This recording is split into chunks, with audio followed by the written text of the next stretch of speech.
Amen. Oh no. Amen. No reverence for God. No reverence. No love for God. No No giddy up power. No giddy up. No concern. Mm. You concerned more about the world than you in God. You more concerned about that lust than of God. Amen.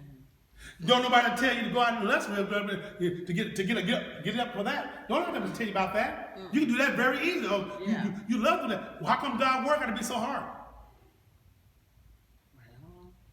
That's why the Bible said the road is narrow that leads to salvation, and the road that leads to hell is wide because so many people are on it. Amen.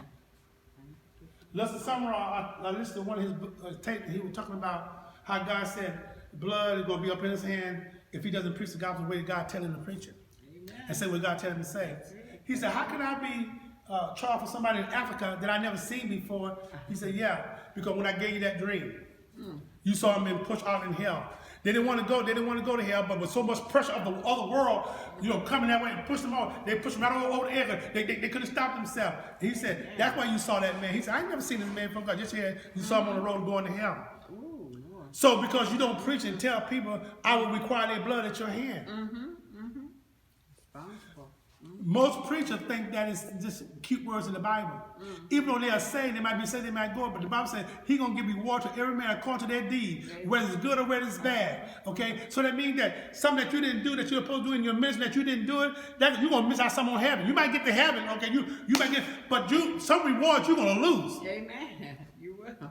Okay? Amen. I want everything that the Lord has for me. Amen. Okay?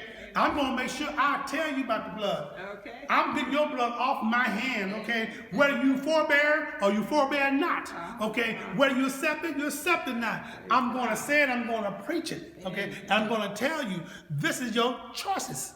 You make your choices. And Lester Summerall was saying that he's on one man in his congregation. He said, I saw you on that road to him, so please accept the Lord. He said, if that man would have accepted the Lord, he was going to go out and grab it and make sure that he said, he said, I don't want your blood on my hand. I feel that way sometimes about people when I preach so hard or try to let people know that your salvation is at stake. Yes. Yes, it is. All your money, all your pride, everything that you got is up for stake. Of your salvation. I don't care what. You're gonna roll the dice. Everything you put up, everything you own, everything is at stake.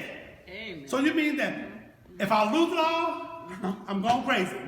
If I gain it all, I'm happier. So this is at stake. Your salvation. Salvation. Either you're gonna roll it and say, I'm gonna go with Jesus, or you're gonna roll it and say, I'm not. Amen. Glory. Don't be a defaulter. That means that you don't do nothing, you default right back to getting in the first place. Right. But at least be a participant in, get ready to roll it all and say, I'm going to go with Jesus. Amen. At least be a participant in, because you don't be a participant in, it's already went back to default. You're already going to get what you're going to get, because and you can't blame God, because when you get up before God, God's going to say, look at it, you had a right to be, had a decision in the matter, but you didn't do it. You didn't do it. Amen. You had a right to change things, but you didn't do it. So who could you fault? You can't fault nobody but yourself.